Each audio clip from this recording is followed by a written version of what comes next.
अयोध्या के द्वार पर एक दिव्य वानर पहरा दे रहा है। उसके शरीर के प्रचंड प्रकाश से हम जलने लगते हैं। त्रेता युग के अंत में जब श्री राम की लीला पूर्ण होने वाली थी, तब एक अद्भुत घटना घटी। कोई भी यमदूत अयोध्या की सीमा में प्रवेश नहीं कर पा रहा था। यमराज के पूछने पर यमदूतों ने कांपते हुए बताया, प्रभु, अयोध्या के द्वार पर एक दिव्य वानर पहरा दे रहा है। उसके शरीर के प्रचंड प्रकाश से हम जलने लगते हैं और कदम आगे नहीं बढ़ा पाते। ये सुनकर यमराज अहंकार में हंसे और बोले, काल के सामने एक वानर की क्या बिसात, मैं स्वयं उसके प्राण हरने जाऊंगा। यमराज अपने महेश पर सवार होकर अयोध्या पहुँचे, पर जैसे ही वे द्वार पर आए, हनुमान जी ने उनका मार्ग रोक दिया। यमराज ने अहंकार भरे स्वर में कहा, मूर्ख वानर, मेरे मार्ग से हट जाओ। मैं यहाँ श्री राम से मिलने आया हूँ, क्योंकि उनकी जीवन अवधि समाप्त हो चुकी है। हनुमान जी ने अत्यंत दृढ़ता से उत्तर दिया, मेरे प्रभु की आज्ञा के बिना यहाँ पत्ता भी नहीं हिल सकता। जब तक मैं जीवित हूँ, कोई भी शक्ति मेरे प्रभु को यहाँ से नहीं ले जा सकती।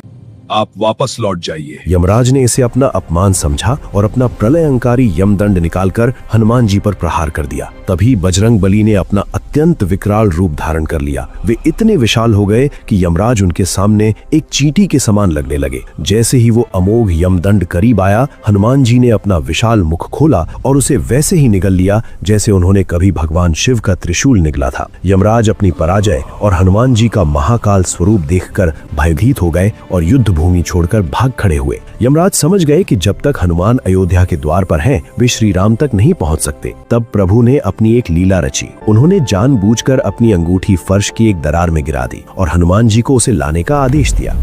हनुमान जी सूक्ष्म रूप धारण कर उस दरार के रास्ते पाताल लोक जा पहुंचे। वहां उन्होंने अंगूठियों का एक विशाल पर्वत देखा। तभी वहां पिछले कल्प के हनुमान प्रकट हुए और बोले, आओ हनुमान, इस ढेर में से अपनी अंगूठी ले लो। हनुमान जी हैरान थे। तब उन्हें समझाया गया कि जब जब पृथ्वी पर श्री राम की लीला पूर्ण होती है, वे अपनी अंगूठी इसी तरह नीचे भेजते हैं ताकि हनुमान उसे ढूंढने में व्यस्त हो जाएं और पीछे से यमराज अपना कार्य पूरा कर सकें। जब तक हनुमान जी पाताल में अंगूठी खोज रहे थे, यमराज ने वेश बदलकर श्री राम से गुप्त वार्ता की। इसी दौरान मर्यादा के पालन के लिए लक्ष्मण जी को जल समाधि लेनी पड़ी। जब हनुमान जी अंगूठी लेकर वापस आए तो उन्हें पता चला कि ये सब प्रभु की ही इच्छा थी। श्री राम ने हनुमान जी को कलयुग के अंत तक पृथ्वी पर रहकर भक्तों की रक्षा करने का आशीर्वाद दिया।